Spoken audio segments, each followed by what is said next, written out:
একাদশী ভোরে স্নান করে ঠাকুর ঘরে বসে পূজা করছি। কপালে চন্দনের টিকা এবং সিঁদুর দিয়েছি। মাথায় ঘোমটা দিয়ে পূজা করছি। ছেলে স্কুলে যাওয়ার জন্য তৈরি হচ্ছিল। হঠাৎ ঠাকুর ঘরে এসে দাঁড়াল। আমি মাথা তুলে তাকালাম। সে আমার দিকে এক দৃষ্টিতে তাকিয়ে আছে।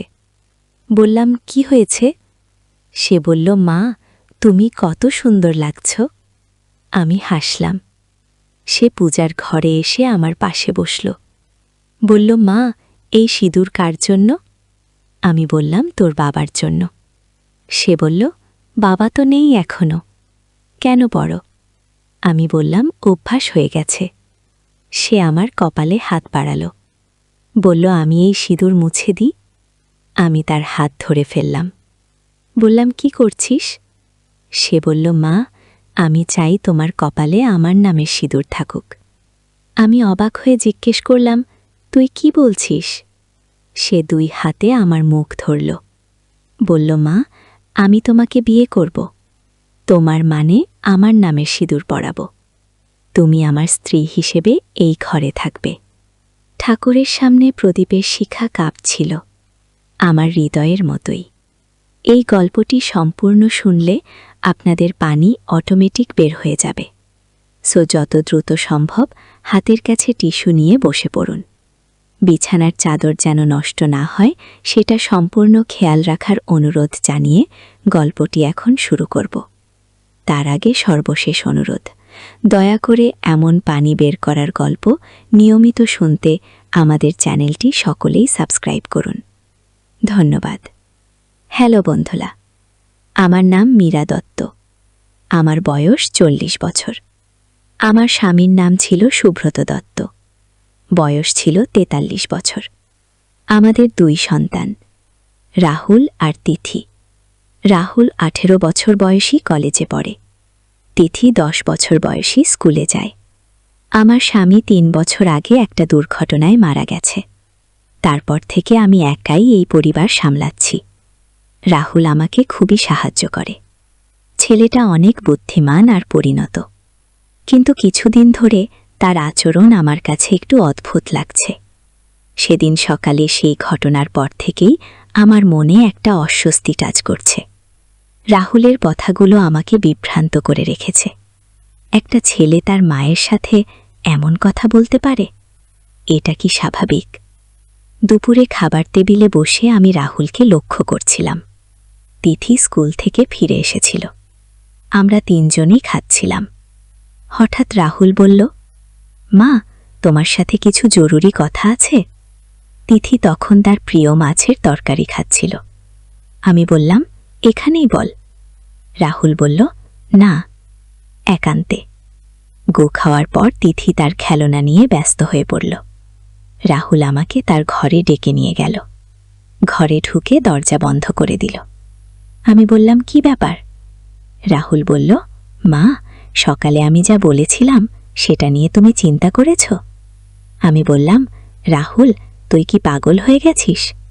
একটা মা ছেলের মধ্যে এমন কথা হয়? রাহুল আমার কাছে এগিয়ে এলো। বলল, মা, আমি তোমাকে ভালোবাসি, কিন্তু সেই ভালোবাসা একটা ছেলের মায়ের প্রতি স্বাভাবিক ভালোবাসার চেয়ে অনেক গভীর। আমি অবাক হয়ে বললাম, তুই কি বলছিস, জানিস? রাহুল বলল, মা, বাবা মারা যাওয়ার পর তুমি একাই সব সামলাচ্ছ, কিন্তু তুমি একজন নারী, তোমার সঙ্গীর প্রয়োজন আছে। আমি বললাম, এসব কথা বলিস না, তুই আমার ছেলে। কে? রাহুল বলল, মা, আমি তো তোমার সবচেয়ে কাছের মানুষ, আমি তোমাকে ভালো রাখতে পারবো। তার কথা শুনে আমার গা শিউরে উঠল। আমি বললাম, রাহুল, তুই কি বলছিস? এটা পাপ। রাহুল বলল, মা, পাপ পূর্ণ সমাজের তৈরি, আসলে ভালোবাসার কোনো বাধা নেই। আমি ঘর থেকে বেরিয়ে এলাম। মনটা খুবই খারাপ লাগছিল। রাহুল এমন কথা কেন বলছে? আমি কি ভুল করেছি, নাকি রাহুলের মানসিক কোনো সমস্যা হয়েছে? রাতে খাবার সময় রাহুল স্বাভাবিক আচরণ করছিল, তিথির সাথে হাসি তামাশা করছিল। আমি ভাবলাম হয়তো দুপুরে মজা করছিল, কিন্তু রাতে শোবার সময় আমার ঘরের দরজায় টোকা পড়ল। আমি খুলে দেখি রাহুল দাঁড়িয়ে। বলল, মা, আমি কি তোমার সাথে শুতে পারি? আজ একটু ভয় লাগছে কি। আমি বললাম, কি ভাই? রাহুল বলল, জানি না, মনে হচ্ছে কেউ যেন আমাদের বাড়িতে আছে কি। আমি চারদিক দেখলাম, সব ঠিকঠাক লাগছে, কিন্তু রাহুল যদি ভয় পেয়ে থাকে তাহলে তাকে একা রাখা উচিত না। আমি বললাম, ঠিক আছে, তুই শুয়ে পড়। রাহুল আমার বিছানায় শুয়ে পড়ল। আমি অন্যদিকে মুখ করে শুলাম। কিছুক্ষণ পর রাহুল বলল, মা, তুমি কি জানো আমি তোমাকে কতটা ভালোবাসি? আমি বললাম, আমিও তোকে ভালোবাসি। ও, রাহুল বলল, না মা, আমার ভালোবাসা আলাদা। আমি তোমাকে একজন পুরুষ হিসেবে ভালোবাসি। এবার আমি ঘুরে তাকালাম। বললাম, রাহুল, তুই এসব কথা বন্ধ কর। রাহুল হঠাৎ আমার দিকে এগিয়ে এলো। বলল, মা, আমি জানি তুমিও একাকিত্ব অনুভব করো। তুমি একজন যুবতী নারী, তোমার ইচ্ছে আছে কি? আমি উঠে বসলাম। বললাম, রাহুল, তুই আমার ঘর থেকে বের হয়ে যা। কিন্তু রাহুল আমার হাত ধরল। বলল, মা, আমার কথা একবার শোন। তার হাতের স্পর্শ আমার গায়ে অদ্ভুত একটা অনুভূতি সৃষ্টি করল। আমি দ্রুত হাত সরিয়ে নিলাম। বললাম, রাহুল, তুই পাগল হয়ে গেছিস, আমি তোর মা গো। রাহুল বলল, মা, তুমি কি কখনো ভেবেছ বাবা মারা যাওয়ার পর তুমি কি করে কাটিয়েছ? তুমি কি কখনো একাকিত্ব অনুভব করনি? আমি নিরুত্তর রইলাম। সত্যি বলতে কি, রাহুলের কথায় যুক্তি ছিল। স্বামী মারা যাওয়ার পর আমি অনেক একাকিত্ব অনুভব করেছি, কিন্তু এটা কি তার মানে যে আমি আমার নিজের ছেলের সাথে? না, এটা কখনোই সম্ভব না। রাহুল আমার নীরবতা দেখে বুঝে গেল যে আমি দ্বিধায় পড়ে গেছি। সে আরও কাছে এসে বসল। বলল, মা, আমি তোমাকে খুশি রাখতে পারবো, আমি তোমার যত্ন নেব, তুমি আর কখনো একা থাকবে না। আগে আমি বললাম, রাহুল, এটা ঠিক না, এটা সমাজে গ্রহণযোগ্য না। আগে রাহুল বলল, মা, সমাজের কথা ভুলে যাও, আমাদের খুশি থাকলেই হলো গো। হঠাৎ তিথির কান্নার আওয়াজ পেলাম। আমি দ্রুত উঠে তার ঘরে গেলাম। দেখি সে খারাপ স্বপ্ন দেখে কাঁদছে। আমি তাকে কোলে নিয়ে বললাম, কি হয়েছে মা? তিথি বলল, মা, আমি স্বপ্নে দেখেছি বাবা এসেছেন, তিনি বলেছেন আমাদের সাবধান থাকতে। গো, আমার গা শিউরে উঠল তিথির স্বপ্নের কথা শুনে। মনে হলো যেন আমার মৃত স্বামী আমাকে সাবধান করে দিচ্ছেন। আমি তিথিকে শান্ত করে আবার আমার ঘরে ফিরলাম। দেখি রাহুল চলে গেছে। পরের দিন সকালে ঘুম থেকে উঠে দেখি রাহুল স্কুলে যাওয়ার জন্য তৈরি হচ্ছে না। আমি জিজ্ঞেস করলাম, কলেজে যাবি না? রাহুল বলল, আজ ছুটি গো। আমি বললাম, তাহলে তিথিকে স্কুলে দিয়ে আয়। রাহুল বলল, আমি যাব না, তুমি যাও। তার আচরণ দেখে আমার সন্দেহ হলো। আমি তিথিকে নিয়ে স্কুলে গেলাম। স্কুল থেকে ফেরার পথে আমার বান্ধবী মালিনীর সাথে দেখা। সে জিজ্ঞেস করল, রাহুল কেমন আছে? আমি বললাম, ভালো আছে। কেন? মালিনী বলল, গতকাল তাকে বাজারে দেখেছিলাম, সে একটা মেয়ের সাথে কথা বলছিল। মেয়েটা তার চেয়ে বয়সে অনেক বড়। আমি অবাক হলাম, রাহুল কোন মেয়ের সাথে কথা বলছিল? তাহলে তার আজকের আচরণের কারণ কি? বাড়িতে ফিরে দেখি রাহুল তার ঘরে। আমি তাকে ডাকলাম। বললাম, রাহুল, গতকাল বাজারে তুই কার সাথে ছিলি? রাহুল একটু অবাক হলো। তারপর বলল, কেউ তোমাকে বলেছে? আমি বললাম, হ্যাঁ। কে ছিল সে? রাহুল বলল, উনি আমার সাইকোলজির টিচার। উনি আমাদের কিছু পরামর্শ দিচ্ছিলেন গো। আমি বললাম, কি পরামর্শ? রাহুল বলল, মা, আমার কিছু মানসিক সমস্যা হচ্ছে, সেগুলো নিয়ে টিচারের সাথে কথা বলেছিলাম। আমি স্বস্তি পেলাম। মনে হলো রাহুল তার সমস্যা বুঝতে পেরেছে এবং সাহায্য নিচ্ছে। আমি বললাম, ভালো, তুই সঠিক কাজ করেছিস। রাহুল বলল, টিচার আমাকে বলেছেন আমি যেন তোমাকে কিছু না বলি। উনি বলেছেন এগুলো একটা ফেস, কিছুদিন পর ঠিক হয়ে যাবে। বললাম, রাহুল তার ভুল বুঝতে পেরেছে, কিন্তু সেই রাতেই আবার সমস্যা হলো। রাহুল আবার আমার ঘরে এলো, বলল, মা, আমি আর পারছি না, আমাকে সাহায্য করো। বললাম, কি সাহায্য রাহুল? কাঁদতে কাঁদতে বলল, মা, আমি তোমাকে ভুলে যেতে পারছি না, আমার মন শুধু তোমাকে নিয়ে ভাবে গো। আমি তাকে কোলে নিয়ে বললাম, রাহুল, তুই আমার ছেলে, আমি তোর মা, এর বেশি কিছু আমাদের মধ্যে সম্ভব না। আগে রাহুল বলল, মা, আমি জানি, কিন্তু আমার মন মানছে না। আগে আমি তাকে শান্ত করার চেষ্টা করলাম। বললাম, তুই একটা ভালো ছেলে, তোর মন থেকে এসব ভাবনা চলে যাবে গো। পরের দিন আমি রাহুলের সাইকোলজি টিচারের সাথে যোগাযোগ করার সিদ্ধান্ত নিলাম। স্কুলে গিয়ে খোঁজ নিলাম, কিন্তু অবাক হয়ে জানলাম রাহুলের কোনো সাইকো টিচার নেই, তাহলে সে কার সাথে কথা বলেছিল? বাড়িতে ফিরে রাহুলকে জিজ্ঞেস করলাম। রাহুল প্রথমে চুপ করে রইল, তারপর বলল, মা, আমি মিথ্যে বলেছি। কি? আমি বললাম, তাহলে সেই মহিলা কি ছিল? রাহুল বলল, উনি একজন সেক্স থেরাপিস্ট। আমি ওনার কাছে পরামর্শ নিতে গেছিলাম। আমি অবাক হয়ে গেলাম। Sex therapist? তুই এসব কোথা জানলি? রাহুল বলল, ইন্টারনেটে সার্চ করেছিলাম। উনি বলেছেন এটা গ্যাডেফাস কমপ্লেক্স নামে একটা মানসিক ব্যাধিকে। আমি ভাবলাম অন্তত সে তার সমস্যাটা বুঝতে পেরেছে। রাহুল আরও বলল, কিন্তু উনি আরও বলেছেন যে এটা সম্পূর্ণ অস্বাভাবিক কিছু না। অনেক ছেলেরই তাদের মায়ের প্রতি এমন অনুভূতি হয়। আমি চুপ করে রইলাম। এ ব্যাপারে আমার কোনো ধারণা নেই। রাহুল আমার কাছে এসে বসল, বলল, মা, উনি আমাকে বলেছেন এই সমস্যার একটাই সমাধান। গো। আমি জিজ্ঞেস করলাম, কি? রাহুল বলল, তুমি যদি আমাকে একটু সান্ত্বনা দাও তাহলে আমার মন শান্ত হয়ে যাবে। গো। আমি বললাম, কি ধরনের সান্ত্বনা? রাহুল বলল, মা, তুমি যদি আমাকে একটা আলিঙ্গন দাও, একটা চুম্বন দাও, তাহলে আমি তৃপ্ত হয়ে যাব। গো। আমার মাথা ঘুরে গেল। এ কি কথা বলছে রাহুল? কিন্তু তার কান্নাকাটি দেখে আমার মায়া হলো। আমি ভাবলাম, একটা আলিঙ্গন আর চুম্বনে তো আর এমন কিছু হবে না। আমি রাহুলকে কোলে নিয়ে জড়িয়ে ধরলাম, তার কপালে একটা চুম্বন দিলাম। কিন্তু রাহুল তাতে সন্তুষ্ট হল না। সে আমার ঠোঁটে চুম্বন খেতে চাইল। আমি বললাম, না রাহুল, এটা ঠিক হবে না। গি। রাহুল কাঁদতে কাঁদতে বলল, মা প্লিজ, শুধু একবার। ও। আমি দ্বিধায় পড়ে গেলাম। অবশেষে তার মুখে একটা চুম্বন দিলাম। কিন্তু সেই চুম্বন দেওয়ার সাথে সাথেই আমার বুঝতে পারলাম যে এটা ভুল হয়ে গেছে। রাহুলের চোখে একটা অদ্ভুত উন্মাদনা দেখলাম। সে আমাকে আরও জোরে জড়িয়ে ধরল, বলল, মা, আমি তোমাকে ছাড়তে পারবো না। আগে। আমি তাকে ধাক্কা দিয়ে সরিয়ে দিলাম। বললাম, রাহুল, এটা অনেক হয়েছে। কি? কিন্তু রাহুল আমাকে ছাড়ল না। সে আমাকে বিছানায় শুয়ে দিয়ে আমার উপর উঠে পড়ল। আমি চিৎকার করে বললাম, রাহুল, তুই কি করছিস? আমি তোর মা। কিন্তু রাহুল যেন পাগল হয়ে গেছে। সে বলতে লাগল, মা, আমি তোমাকে ভালোবাসি, আমি তোমাকে আমার করে নিতে চাই। ঠিক সেই মুহূর্তে তিথির কান্নার আওয়াজ পেলাম। রাহুল থমকে গেল। আমি দ্রুত তার নিচে থেকে বের হয়ে তিথির ঘরে গেলাম। দেখি তিথি জ্বরে কাঁপছে, তার শরীর খুবই গরম। আমি দ্রুত ডাক্তারের কাছে নিয়ে গেলাম। ডাক্তার বলল, তিথির ভাইরাল ফিভার হয়েছে। হাসপাতালে তিথির পাশে বসে থাকতে থাকতে আমি ভাবছিলাম রাহুলের কথা। সে কি করতে যাচ্ছিল? 3 দিন পর তিথি ভালো হয়ে বাড়ি ফিরলাম। রাহুল এই 3 দিন বাড়িতেই ছিল। আমি ভেবেছিলাম হয়তো এই কয়দিনে সে নিজেকে সামলে নিয়েছে।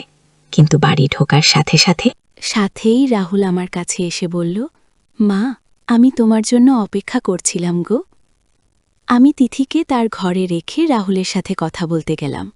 বললাম, রাহুল, তুই যা করছিস এটা একেবারেই ঠিক নাকি?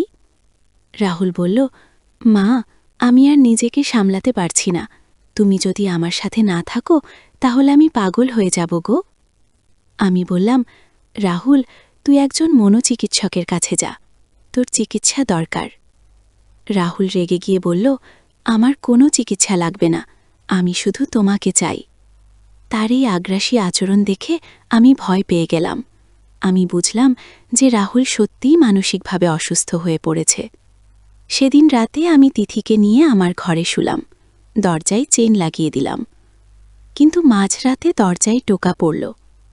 রাহুল বলছে, মা, দরজা খোলো, আমার সাথে কথা বলো। আমি চুপ করে রইলাম। রাহুল ক্রমাগত দরজায় টোকা দিতে থাকল। হঠাৎ একসময় সব শান্ত হয়ে গেল। আমি ভাবলাম রাহুল চলে গেছে। কিন্তু ভোরবেলা ঘুম থেকে উঠে দেখি রাহুল আমার ঘরের জানালার কাছে দাঁড়িয়ে আছে, বাইরে থেকে আমাদের দেখছে। আমি ভয়ে কাঁপাতে থাকলাম। তিথি ঘুমিয়ে আছে। রাহুল জানালায় টোকা দিয়ে ইশারা করছে দরজা খুলে দিতে। আমি মাথা নেড়ে না বোঝালাম। হঠাৎ রাহুল চিৎকার করে বলতে শুরু করল, মা, তুমি আমাকে এভাবে কষ্ট দিও না, আমি তোমাকে ভালোবাসি।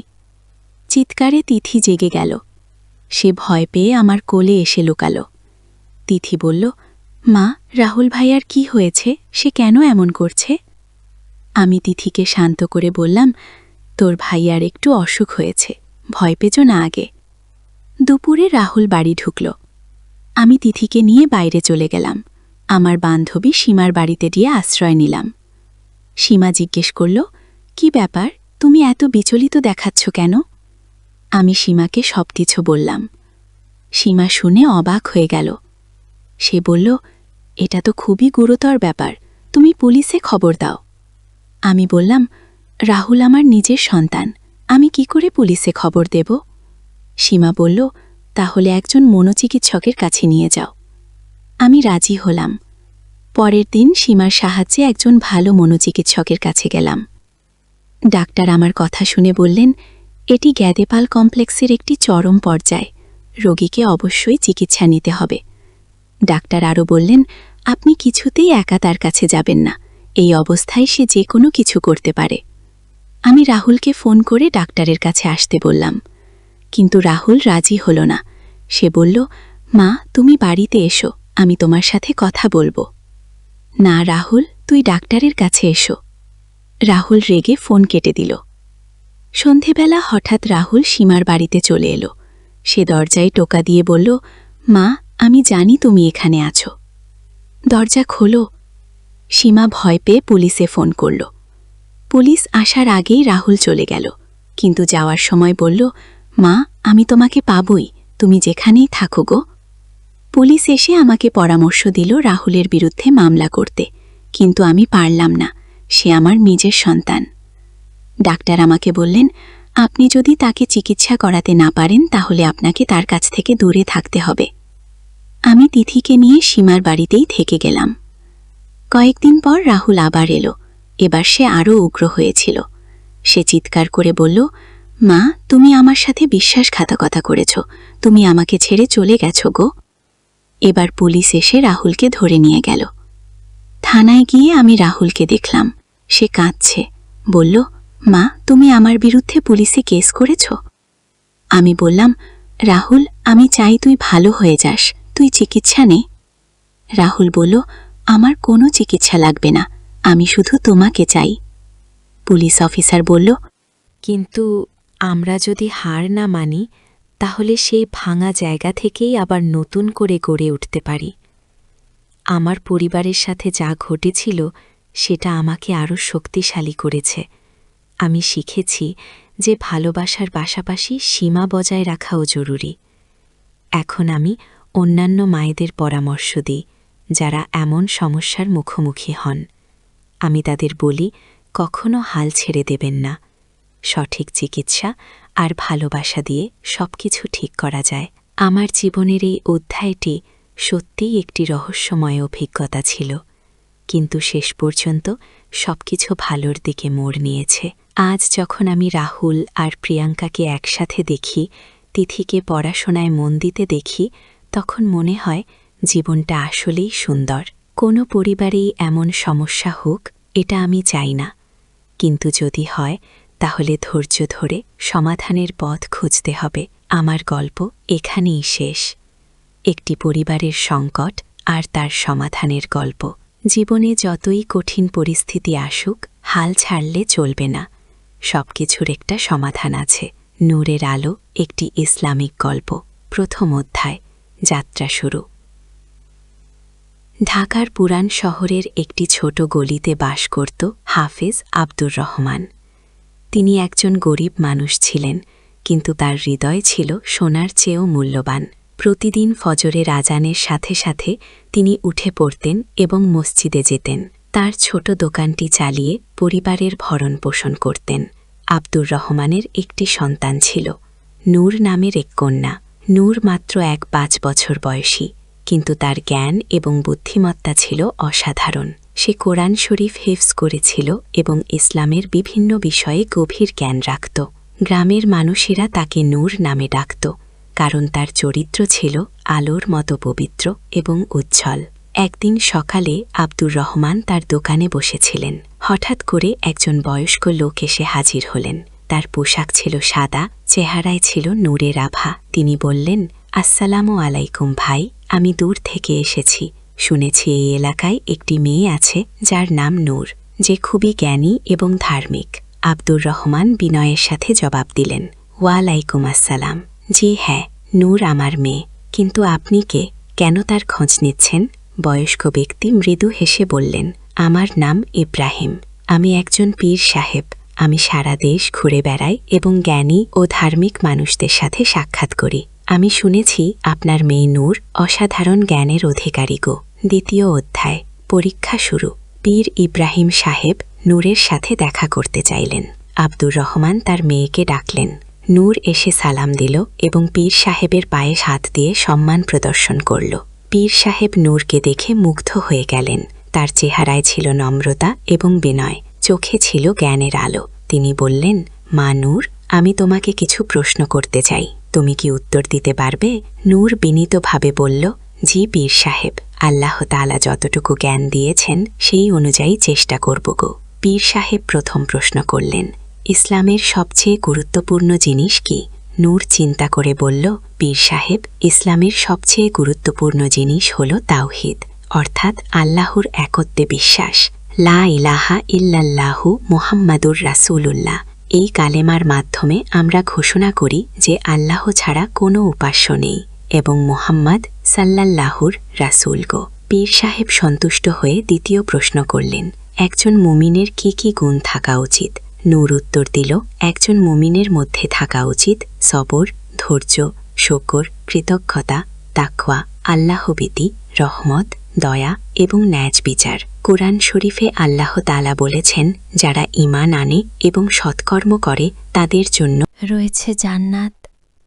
পীর সাহেব আরও কয়েকটি কঠিন প্রশ্ন করলেন এবং নূর সবগুলোর সুন্দর উত্তর দিল। তিনি বুঝতে পারলেন যে এই মেয়েটি সত্যিই অসাধারণ জ্ঞানের অধিকারী। তৃতীয় অধ্যায়, বিশেষ দায়িত্ব।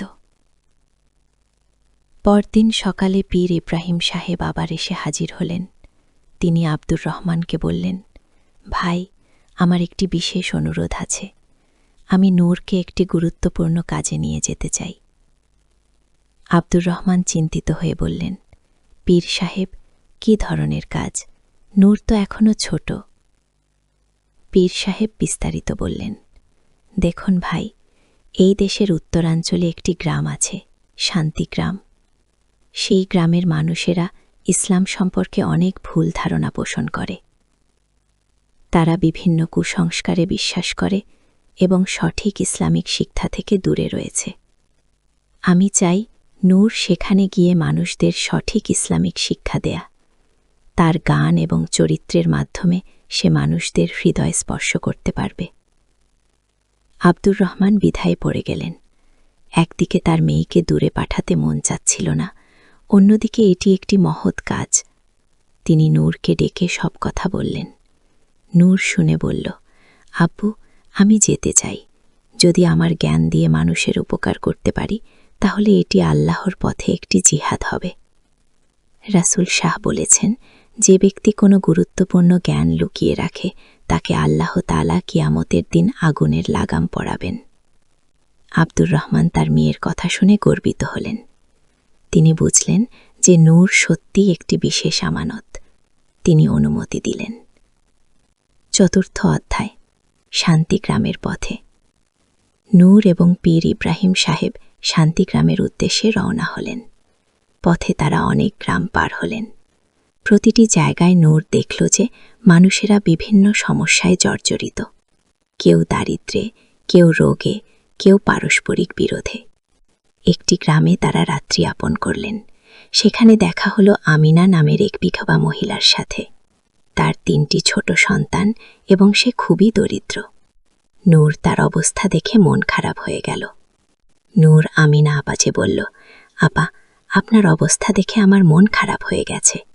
কিন্তু জানেন, আল্লাহ তাআলা কোরআনে বলেছেন, যে আল্লাহর উপর ভরসা করে আল্লাহ তার জন্য একটি পথ বের করে দেন এবং এমন জায়গা থেকে রিজিক দেন যার কথা সে কল্পনাও করতে পারে না। নূর আমিনা আপাকে বিভিন্ন দোয়া শিখিয়ে দিল এবং তাকে সাহস দিল। তার সাথে কথা বলে আমিনা আপার মনে নতুন শক্তি এসে গেল। পরদিন সকালে নূর এবং পীর সাহেব যাত্রা অব্যাহত রাখলেন। পথে পীর সাহেব নূরকে বললেন, মা নূর, তুমি খেয়াল করো, তোমার ছোট্ট একটা কথা কেমন আমিনা আপার মনে শান্তি এনে দিয়েছে। এটাই হলো ইসলামের শক্তি। ইসলাম শুধু নামাজ রোজার মধ্যে সীমাবদ্ধ নয়, বরং এটি মানুষের পূর্ণাঙ্গ জীবন ব্যবস্থা। পঞ্চম অধ্যায়, শান্তিগ্রামে পৌঁছানো। 3 দিন পরে তারা শান্তিগ্রামে পৌঁছালেন। গ্রামটি পাহাড়ের পাদদেশে অবস্থিত, খুবই সুন্দর প্রাকৃতিক পরিবেশ। কিন্তু গ্রামে প্রবেশ করার পর তারা দেখলেন যে মানুষের মধ্যে অনেক সমস্যা রয়েছে। গ্রামের মানুষেরা তাদের সন্দেহের দৃষ্টিতে দেখল। তারা ভাবল এরা বাইরে থেকে এসেছে, হয়তো কোনো ফায়দা লোটার জন্য। গ্রামের মডেল করিম মিয়া এসে তাদের সাথে দেখা করলেন। তিনি জিজ্ঞেস করলেন, আপনারা কারা? এখানে কেন এসেছেন? পীর সাহেব বিনীতভাবে বললেন, ভাই, আমরা ইসলামিক শিক্ষা প্রচারের জন্য এসেছি। এই মেয়েটি নূর খুবই জ্ঞানী, সে আপনাদের কোরআন হাদিসের সঠিক শিক্ষা দিতে পারবে। কি? করিম মিয়া একটু রাগান্বিত হয়ে বললেন, দেখুন, আমরা মুসলমান, আমাদের ধর্মকর্ম সম্পর্কে আমরা জানি, আমাদের কোনো বাইরের শিক্ষার দরকার নেই। কি? নূর নম্রভাবে বলল, চাচা, আমরা আপনাদের কোনো সমালোচনা করতে আসিনি, আমরা শুধু জ্ঞান ভাগাভাগি করতে চাই। রাসূল শাহ বলেছেন, জ্ঞান অর্জন করা প্রতিটি মুসলিম নরনারীর উপর ফরজ। আমরা চীনে গিয়ে হলেও জ্ঞান অর্জন করতে হবে। করিম মিয়া নূরের কথা শুনে কিছুটা শান্ত হলেন। তিনি বললেন, ঠিক আছে, আপনারা থাকতে পারেন, কিন্তু আমাদের মানুষেরা রাজি হবে কিনা জানি না। গিয়ে 6ষ্ঠ অধ্যায়, প্রাথমিক বাধা। নূর এবং পীর সাহেব গ্রামের মসজিদে থাকার ব্যবস্থা করলেন। প্রথম কয়েকদিন খুবই কঠিন গেল। গ্রামের বেশিরভাগ মানুষ তাদের এড়িয়ে চলত। একদিন নূর দেখল যে গ্রামের মহিলারা একটি অসুস্থ শিশুর জন্য তাবিজ কবজ ব্যবহার করছে। নূর তাদের কাছে গিয়ে জিজ্ঞেস করল, আপনারা কি করছেন? একজন মহিলা বলল, এই শিশুটি অসুস্থ, আমরা তার জন্য তাবিজ দিয়েছি, যেন জিনভূতের উপদ্রব থেকে রক্ষা পায়। নূর বিনীতভাবে বলল, আপারা, ইসলামে তাবিজ কবজ ব্যবহার করা শিরক। আল্লাহ তাআলা কুরআনে বলেছেন, যদি আল্লাহ তোমাকে কোনো কষ্টে ফেলে, তাহলে আল্লাহ ছাড়া আর কেউ সেই কষ্ট দূর করতে পারে না। চলুন, আমরা এই শিশুর জন্য দোয়া করি এবং চিকিৎসকের কাছে নিয়ে যাই। মহিলারা প্রথমে রাগ করল, কিন্তু নূরের নম্র আচরণ দেখে তারা শান্ত হল। নূর তাদের কুরআনের কিছু আয়াত শিখিয়ে দিল, যা অসুখের জন্য পড়া যায়। 7ম অধ্যায়, প্রথম সাফল্য। কয়েকদিন পরে অলৌকিক ঘটনা ঘটল। নূরের দোয়া এবং সঠিক চিকিৎসার ফলে সেই অসুস্থ শিশু সুস্থ হয়ে উঠল। এই ঘটনা গ্রামে ছড়িয়ে পড়ল এবং মানুষেরা নূরের প্রতি আস্থা রাখতে শুরু করল। একদিন সন্ধ্যায় কয়েকজন গ্রামবাসী মসজিদে এসে নূরের সাথে কথা বলতে চাইল। তারা বলল, নূর আপা, আমরা আপনার কাছে ইসলাম সম্পর্কে জানতে চাই। নূর খুব খুশি হল। সে তাদের নিয়ে একটি হালকা চালিয়ে বসল। প্রথমে সে আল্লাহর পরিচয় নিয়ে কথা বলল। দেখুন ভাই বোনেরা, নূর বলল, আল্লাহ তাআলা আমাদের সৃষ্টিকর্তা। তিনি আমাদের ভালোবাসেন, মায়ের চেয়েও বেশি। তিনি আমাদের জন্য সূর্য, চাঁদ, তারা, নদী, পাহাড় সবকিছু সৃষ্টি করেছেন। তিনি আমাদের দিয়েছেন বুদ্ধি, বিবেক এবং পছন্দের ক্ষমতা। একজন লোক জিজ্ঞেস করল, তাহলে আল্লাহ আমাদের কেন পরীক্ষা করেন, কেন দুঃখ কষ্ট দেন? নূর উত্তর দিল, এটি একটি খুব গুরুত্বপূর্ণ প্রশ্ন। আল্লাহ তাআলা আমাদের পরীক্ষা করেন আমাদের ঈমান যাচাই করার জন্য। যেমন সোনাকে আগুনে পুড়িয়ে খাঁটি করা হয়, তেমনি আমাদের ঈমানকেও পরীক্ষার মাধ্যমে শক্তিশালী করা হয়। কুরআনে আল্লাহ বলেছেন, আর আমি অবশ্যই তোমাদেরকে পরীক্ষা করব, কিছু ভয়, ক্ষুধা এবং জানমাল ও ফসলের ক্ষতির মাধ্যমে, কিন্তু সবরকারীদের সুসংবাদ দাও। 8ম অধ্যায়, গভীর শিক্ষা। দিন দিন নূরের চারপাশে মানুষের ভিড় বাড়তে থাকল। সে প্রতিদিন মসজিদে বসে বিভিন্ন বিষয়ে আলোচনা করত। একদিন একজন যুবক এসে বলল, নূর আপা, আমার মনে একটা প্রশ্ন আছে।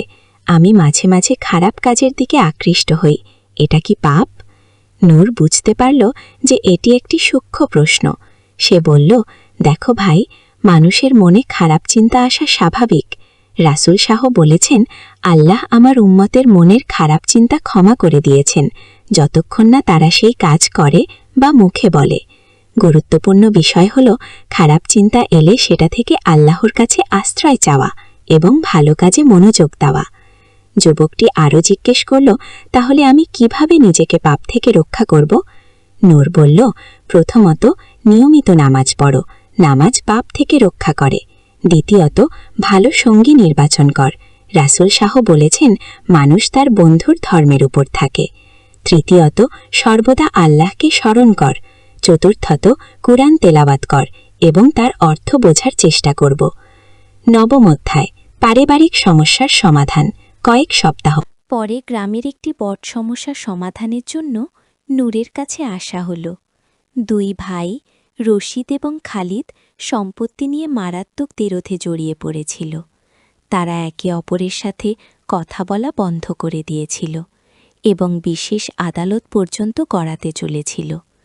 গ্রামের লোকেরা নূরকে বলল, আপা, আপনি যদি এই দুই ভাইয়ের সমস্যার সমাধান করতে পারেন তাহলে আমরা বুঝুক যে আল্লাহ সত্যি আপনার সাথে আছেন গো। নূর প্রথমে রশিদের সাথে আলাদা কথা বলল। রশিদ রাগে অগ্নিশর্মা হয়ে বলল, নূর আপা, খালিদ আমার সাথে খুবই অন্যায় করেছে। বাবার সম্পত্তিতে আমার ন্যায্য অধিকার সে দিচ্ছে না আগে। নূর শান্তভাবে বলল, রশিদ ভাই, আপনার রাগ বুঝতে পারছি, কিন্তু জানেন আল্লাহ তাআলা কোরআনে বলেছেন যে ব্যক্তি তার রাগ সংযত রাখে আল্লাহ তাকে ভালোবাসেন। আর রাসূল সাল্লাল্লাহু আলাইহি বলেছেন শক্তিশালী সে নয় যে অন্যকে কুস্তিতে হারায়, বরং শক্তিশালী সে যে রাগের সময় নিজেকে নিয়ন্ত্রণ করতে পারে। এরপর নূর খালিদের সাথে কথা বলল। খালিদও তার নিজের যুক্তি দিল। নূর ধৈর্যের সাথে দুই পক্ষের কথা শোনাল। তারপর নূর একদিন দুই ভাইকে একসাথে ডাকল। সে বলল, রশিদ ভাই, খালিদ ভাই, ভাই, আপনারা দুজনেই আমার কাছে এসেছেন, এটাই প্রমাণ করে যে আপনারা সমাধান চান।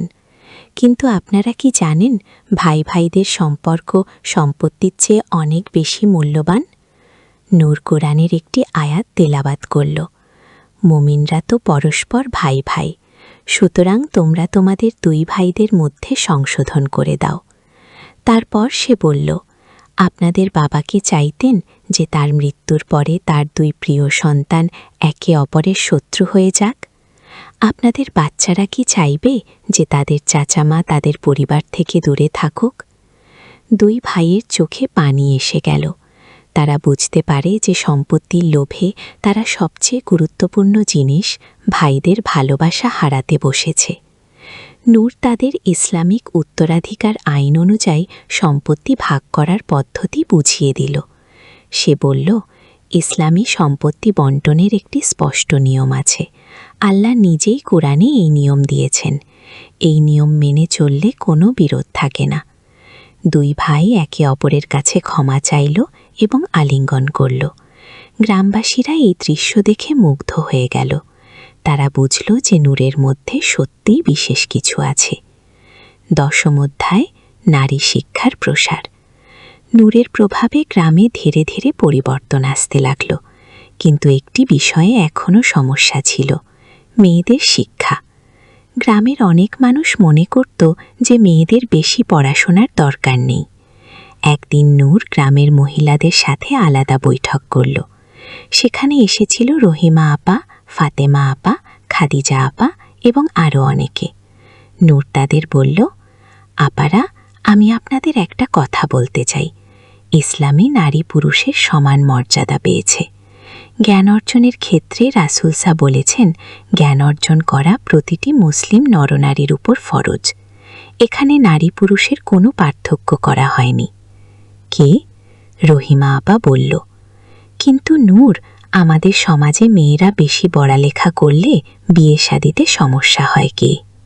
নূর উত্তর দিল, আপা, এটি একটি ভুল ধারণা। ইসলামের ইতিহাস দেখুন। আমাদের প্রিয় নবীজির স্ত্রী হরতা আয়েশা রাদিয়াল্লাহু আনহা ছিলেন একজন বড় আলেম। তার কাছে থেকে হাজারো সাহাবী হাদিস শিখেছেন। হরতা ফাতেমা রাদিয়াল্লাহু আনহা ছিলেন অত্যন্ত জ্ঞানী। তারা কি বিয়ে শাদিতে সমস্যায় পড়েছিলেন? ফাতেমা আপা জিজ্ঞেস করল, তাহলে আমরা কি করব? আমরা তো অশিক্ষিত। নূর উৎসাহের সাথে বলল, আপারা, আমি আপনাদের জন্য একটি মহিলা শিক্ষাবৃত্ত শুরু করতে চাই। আমরা একসাথে কুরআন শরীফ পড়ব, ইসলামের বিভিন্ন বিষয় নিয়ে আলোচনা করব, আর আপনাদের মেয়েদেরও এই শিক্ষায় অংশ নিতে চাই। উৎসাহিত করব গো। মহিলারা এই প্রস্তাবে খুশি হল। তারা সিদ্ধান্ত নিল যে প্রতি বৃহস্পতিবার বিকেলে তারা নূরের কাছে বসে ইসলামিক শিক্ষা নেবে। 11 অধ্যায়, যুব সমাজের পরিবর্তন। গ্রামের যুবকদের মধ্যেও নূরের প্রভাব পড়তে থাকল। আগে যারা অলস্থায় দিন কাটাত, তারা এখন জ্ঞান চর্চায় আগ্রহী হয়ে উঠল। জাহিদ নামের এক যুবক নূরের কাছে এসে বলল, আপা, আমি জীবনে কোনো লক্ষ্য খুঁজে পাচ্ছি না। মনে হয় যেন আমার জীবনের কোনো মানে নেই গিয়ে। নূর তাকে বলল, জাহিদ ভাই, আপনার এই অনুভূতি অস্বাভাবিক নয়। অনেক মানুষই জীবনের অর্থ খুঁজতে সংগ্রাম করে, কিন্তু ইসলাম আমাদের বলেছে যে আমাদের জীবনের উদ্দেশ্য হল আল্লাহর ইবাদত করা এবং তার পৃথিবীতে খলিফা হিসাবে দায়িত্ব পালন করা। গো, খলিফা মানে কি? জাহিদ জিজ্ঞেস করল। নূর ব্যাখ্যা করল, খলিফা মানে প্রতিনিধি। আল্লাহ আমাদের এই পৃথিবীতে তার প্রতিনিধি হিসাবে পাঠিয়েছেন। আমাদের দায়িত্ব হল ন্যায্য বিচার প্রতিষ্ঠা করা, অত্যাচারীদের বিরুদ্ধে দাঁড়ানো, দরিদ্রদের সাহায্য করা, দানের প্রসার করা। গো, জাহিদ উৎসাহিত হয়ে বলল, তাহলে আমি কি করতে পারি? নূর বলল, আপনি গ্রামের অন্যান্য যুবকদের নিয়ে একটি সেবা সংস্থা করতে পারেন, যেমন অসহায়দের সাহায্য করা, গ্রামের পরিচ্ছন্নতা রক্ষা করা, বৃক্ষরোপণ করা, নিরক্ষরদের লেখাপড়া শেখানো। রসুল সাহেব বলেছেন, মানুষের মধ্যে সেই সবচেয়ে উত্তম যে অন্যদের উপকারে আসে। এই কথা শুনে জাহিদ এবং তার বন্ধুরা একটি যুব সংগঠন গড়ে তুলল। তারা নাম রাখল ও খেদুমতে খালক ও মানুষের সেবা। 12 অধ্যায়, বিপত্তির মোকাবেলা। কয়েক মাস পরে গ্রামে একটি বড় বিপদ এসে হাজির হল। মুষলধারে বৃষ্টির কারণে পাশের নদীতে বন্যা হয়েছে। অনেক ঘরবাড়ি ডুবে গেছে, মানুষ গৃহহীন হয়ে পড়েছে। এই সংকটের মুহূর্তে নূরের শেখানো শিক্ষার প্রকৃত পরীক্ষা হল। গ্রামের মানুষেরা একে অপরের পাশে দাঁড়াল। যাদের বাড়িঘর ভেসে গেছে তাদের আশ্রয় দেওয়া হলো অন্যদের বাড়িতে। জাহিদের নেতৃত্বে যুব সংগঠনের ছেলেরা দিন-রাত পরিশ্রম করল। তারা উদ্ধার কাজে অংশ নিল, খাবার বিতরণ করল, অসুস্থদের চিকিৎসার ব্যবস্থা করল। নূর মহিলাদের সংগঠিত করে একটি রান্নাঘর খোলা হলো, যেখানে সকলের জন্য খাবার রান্না হতে থাকল। তারা কোরআনের এই আয়াতটি মনে রেখে কাজ করল যে একটি জীবন রক্ষা করল, সে যেন সমগ্র মানবজাতিকে রক্ষা করল। এই দুর্যোগের সময় গ্রামবাসীরা দেখল যে ইসলামের সত্যিকারের শিক্ষা কী। তারা বুঝুক যে ধর্ম শুধু নামাজ রোজার মধ্যে সীমাবদ্ধ নয়, বরং এটি মানুষে মানুষে ভালোবাসা এবং সহানুভূতি সৃষ্টি করে। 13 অধ্যায়, আত্মিক উন্নতি। বন্যার পরে গ্রামের মানুষের মধ্যে একটি নতুন চেতনা জাগল।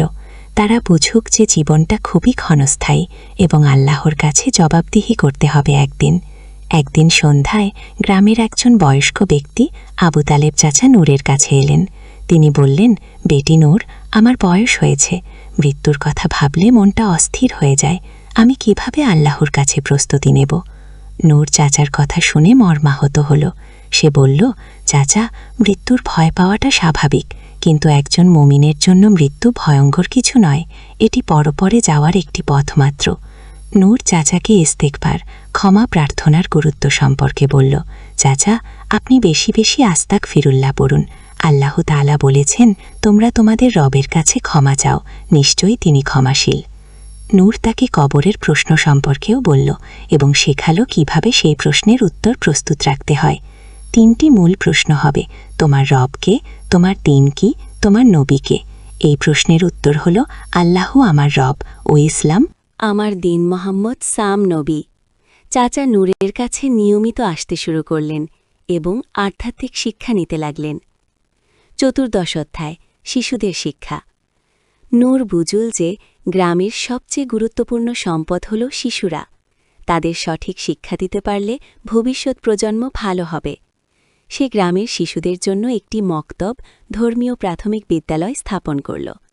সেখানে শিশুরা কোরআন শেখার পাশাপাশি সাধারণ শিক্ষাও পেতে থাকল। ছোট্ট আব্দুল্লাহ ৮ বছর বয়স। একদিন জিজ্ঞেস করল, নূর আপা, আল্লাহকে তো দেখা যায় না, তাহলে আমি কিভাবে জানো যে তিনি আছেন? নূর হেসে বলল, আব্দুল্লাহ, তুমি বাতাস দেখতে পাও না আপা গিয়েও, কিন্তু বাতাস যে আছে সেটা তুমি অনুভব করো, তাই না?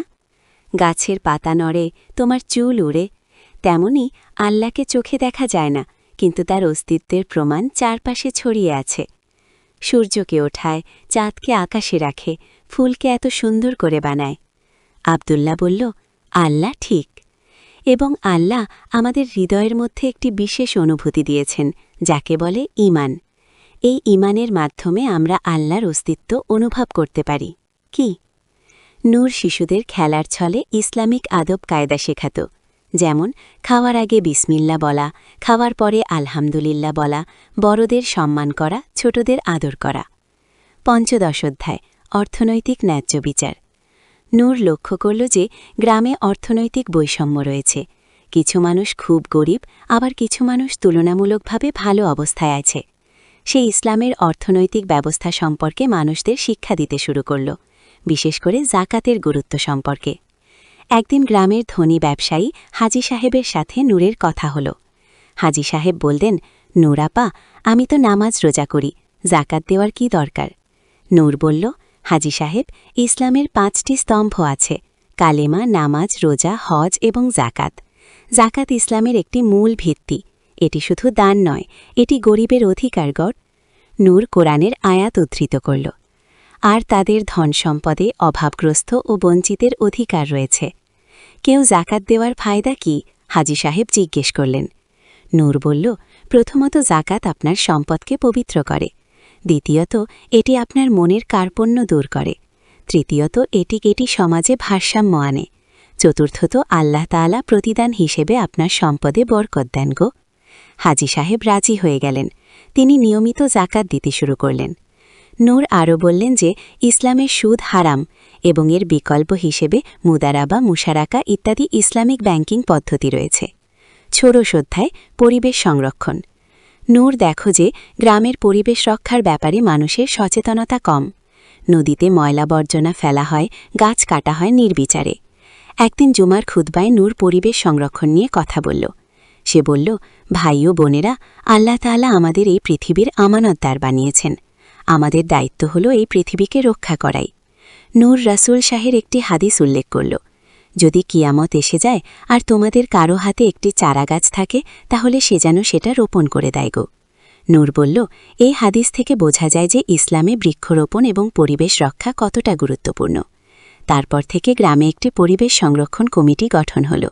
তারা নিয়মিত বৃক্ষরোপণ কর্মসূচি পালন করতে লাগল এবং নদীর পরিচ্ছন্নতা রক্ষা করতে লাগল। সপ্ত অধ্যায়, আন্তর্ধর্মীয় সম্প্রীতি। শান্তিগ্রামে মুসলমানদের পাশাপাশি কিছু হিন্দু ও খ্রিস্টান পরিবার বাস করত। নূর চাইল যে সকল ধর্মের মানুষের সাথে ভালো সম্পর্ক থাকুক। একদিন হিন্দু সম্প্রদায়ের পূজার দিনে কিছু মুসলিম যুবক গোলযোগ করার চেষ্টা করল। সাথে সাথে তাদের থামাল সে। বলল, এটা কি করছ? তোমরা ইসলাম কি তোমাদের এই শিক্ষা দিয়েছে? যুবকরা বলল, কিন্তু আপা, ওরা তো কাফের। নূর গম্ভীরভাবে বলল, ইসলামে অন্য ধর্মের মানুষদের সাথে ভালো ব্যবহার করার কথা বলা হয়েছে। কোরআনে আছে, দ্বীনের ব্যাপারে কোনো জবরদস্তি নেই। আরও আছে, তোমাদের ধর্ম তোমাদের, আমার ধর্ম আমার। নূর তাদের রাসূল শাহের জীবনের উদাহরণ দিল। নবীজি শাহ মদিনায় ইহুদি এবং খ্রিস্টানদের সাথে শান্তি চুক্তি করেছিলেন। তিনি তাদের ধর্মীয় স্বাধীনতা দিয়েছিলেন গো। এরপর থেকে গ্রামের সব ধর্মের মানুষ একসাথে শান্তিতে বাস করতে লাগল। তারা একে অপরের উৎসবে অংশগ্রহণ করত এবং সংকটের সময় পাশে দাঁড়াত। অষ্টাদশ অধ্যায়, চ্যালেঞ্জের মুখোমুখি। কয়েক মাস পরে নূর এবং তার কাজের বিরুদ্ধে কিছু মানুষ ষড়যন্ত্র শুরু করল। পাশের গ্রামের একজন পীর হুজুর সাহেব নূরের জনপ্রিয়তায় ঈশানবিত হয়ে পড়েছিল। সে শান্তিগ্রামে এসে কিছু মানুষকে বলল, দেখুন, এই মেয়েটা নাকি ইসলাম শেখায়, কিন্তু মেয়েদের দ্বারা পুরুষদের ইসলাম শেখা ঠিক নয়। কিছু গোঁড়া মানুষ তার কথায় প্রভাবিত হল। তারা নূরের বিরুদ্ধে প্রচারণা চালাতে শুরু করল। একদিন নূর দেখল যে কিছু মানুষ তার দাসে ধর্মীয় আলোচনায় আসা বন্ধ করে দিয়েছে। সে মনে মনে দুঃখ পেল।